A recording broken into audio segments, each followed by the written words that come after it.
I'm really honored to be a part of this show, but also because of how our directors Diane Paulus and Jeffrey L. Page have incorporated America's original people. You know, before we ever put up our coming soon sign, there already was a nation here, and that was Indigenous people. So with that, at the top of the show, before it even truly begins and the curtain opens and you enter into our world, I step out onto that stage and I give a land acknowledgement. And what's cool about doing that on tour is in every single city, I get to say the specific tribe names of whose land we're on to honor them. And it's really special right now being in North Carolina because I get to not only say tribes of people that I grew up with, but also my own personal tribe, Halawasaponi. So it's such an honor and it feels so empowering. And it feels like almost like a moment of protest. Like it feels like I'm taking that power back and standing in my ancestors' power. But in addition to that, I also get to wear a medallion, which is a beaded piece of native artwork that sits on, it's like a necklace and it sits on my chest the entire show as a sign that we are still here.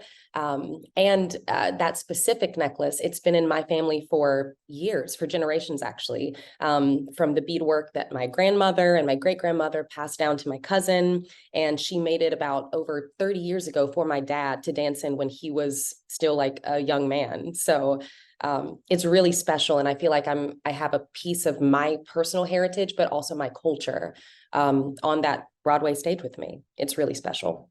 Well, that's another thing I really love about the creative team for our show. They wanted to make sure that they incorporated all of our personal personalities and cultures and backgrounds to some extent in our modern look in the show. So whether it's my medallion or even my earrings that I wear in the show, they're also earrings that I got when I was a little girl at one of the Halawasaponi powwows.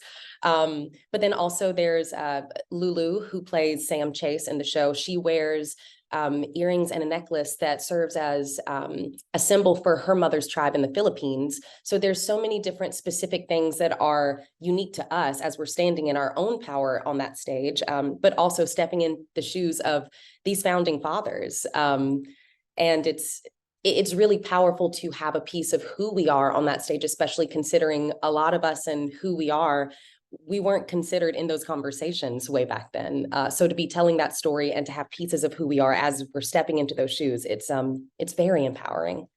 Even from the beginning when we were having the rehearsals, like back in April 2022, sorry, we've been in this process for a long time, but back last April, before we actually did the Broadway run, I remember we walked into the rehearsal room and they had these things all over the wall, these mood boards that had pictures from our personal Instagrams and all these things because they wanted to personalize the modern look so much to us. It's been a really cool process.